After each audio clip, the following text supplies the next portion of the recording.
Hey guys, how's it going? How to turn Instagram highlights into interactive tutorials. So first of all, plan your content. Choose a specific topic or skill that you want to teach and outline the key, the key steps or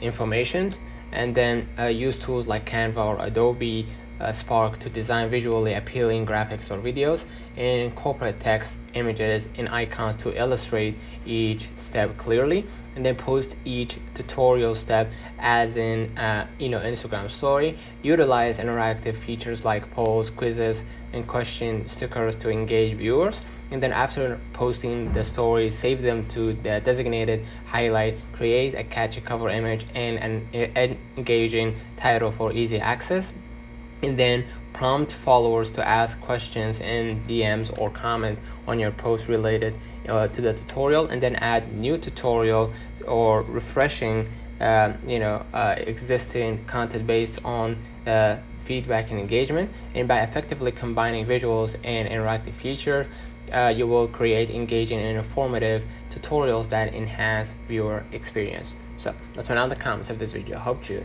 Don't forget to like and subscribe, turn on the notification bell to receive every video we upload. Thank you for watching.